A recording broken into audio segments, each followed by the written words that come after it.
All right, listen up, lads.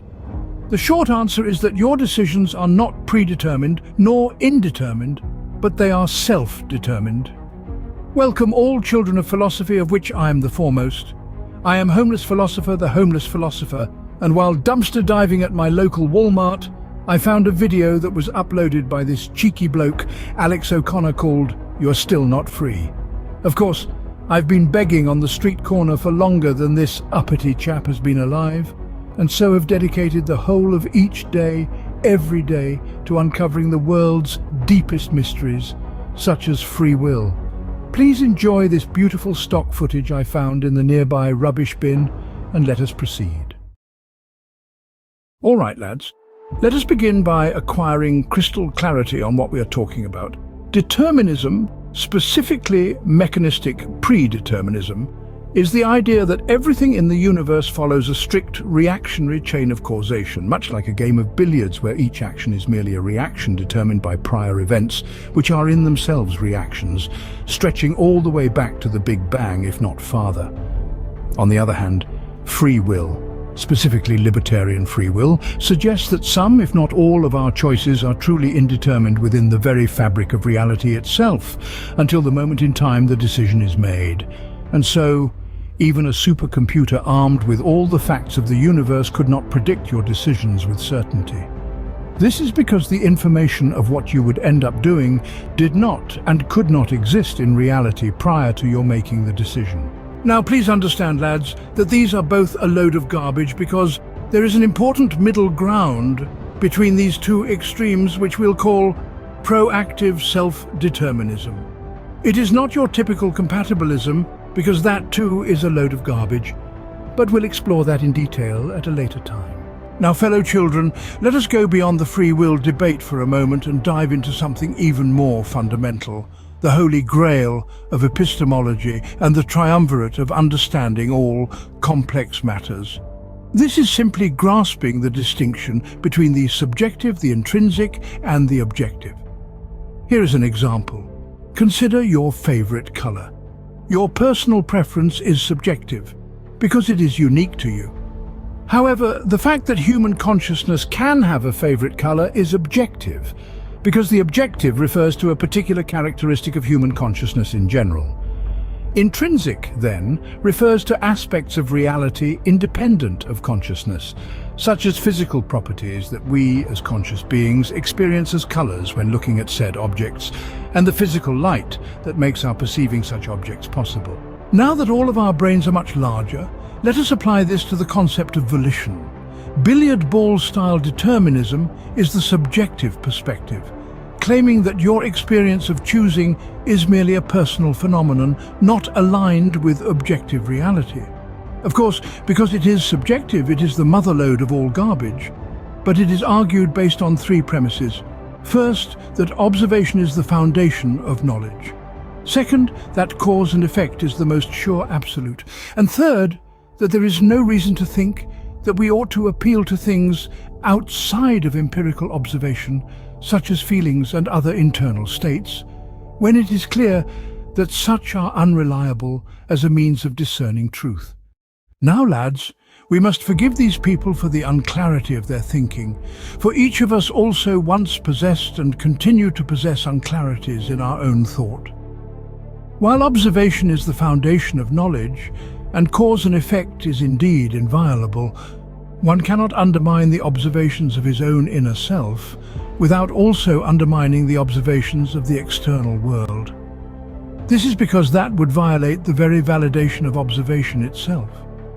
The validation of observation is simply this: that in order to be aware of something, there must be something for you to be aware of. Your awareness of your emotions and beliefs validates their existence, just as your awareness of external phenomena, like the sound of this video, validates the existence of such external phenomena. To say awareness of the external world is a superior observation to awareness of one's inner world is insufficiently big-brained, because that it is to betray the principle of observation as foundational to knowledge altogether. The virtue of external observation is not that it is external, but that it is observation. If that were not the case, One could just as easily argue that awareness of the inner world is, in fact, more valid than awareness of the outer world. Because one must be aware of his own conscious existence, whether implicitly or explicitly, to be conscious of the outer world. Therefore, to the extent the process of our inner world, like making choices, is illusory, empirical observation of the outside world is even more likely to be an illusion. Of course, this opposite extreme is also insufficiently big-brained for the same reason, which is denying awareness as the foundation of all knowledge, regardless of those observations being inner or outer. The conclusion is simply this, that your ability to choose must exist because you observe yourself making choices. Otherwise, you couldn't be aware of that very process. Now hold on, lads, because there is yet one more article of refuse that we may gently deposit into the predeterminist's epistemological dumpster. That is, if predeterminism is true, it leads to an insurmountable paradox where he must surrender the capacity to know any truth at all, including the truth of predeterminism itself.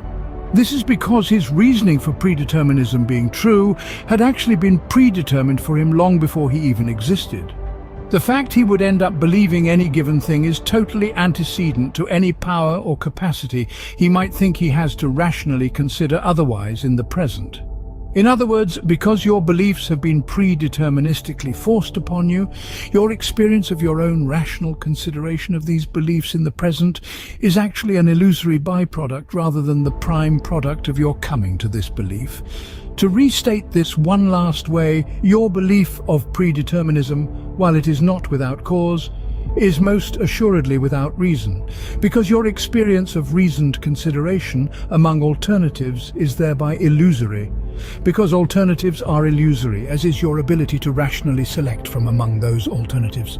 But remember, lads, as established in the previous section, your ability to both reason and choose one from among reasoned alternatives must exist, because you observe the existence of this process whenever you experience making a choice.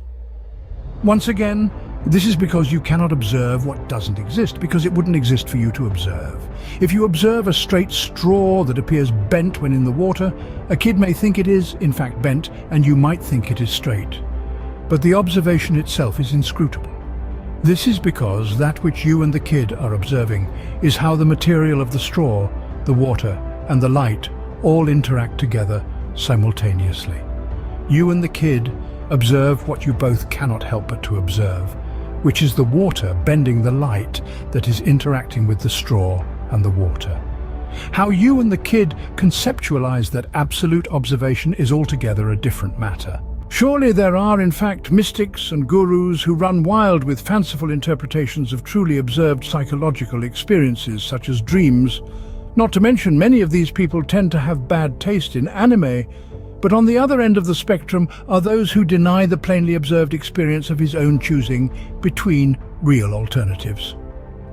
Studies that show that behavior is largely predictable do not undermine this idea at all, as we will see later when examining self-determinism. Whether the insufficiency of predeterminism necessitates the existence of a non-material self to make choices as introspectively observed is a matter I do not get paid enough to comment on in this video. All that is important, lads, is that any argument insisting our experience of choice is an illusion is a categorical epistemological dumpster fire, because it denies observation and so likewise denies the foundation of both empiricism and cause and effect, upon which predeterminism claims to rest its case. All right, lads, that's enough for today, and we didn't even get to discussing free will or self-determinism. But don't worry, we'll save that for the next video. Thank you for joining me, and if you found this content valuable today, please like and subscribe. This is the only channel in which you will find such high-quality homeless content. Thank you, and I will see you next time when we cover the idea of quantum randomness and debunk Ben Shapiro's entire worldview with facts and logic. This is your friendly neighborhood hopo logging off. Until next time.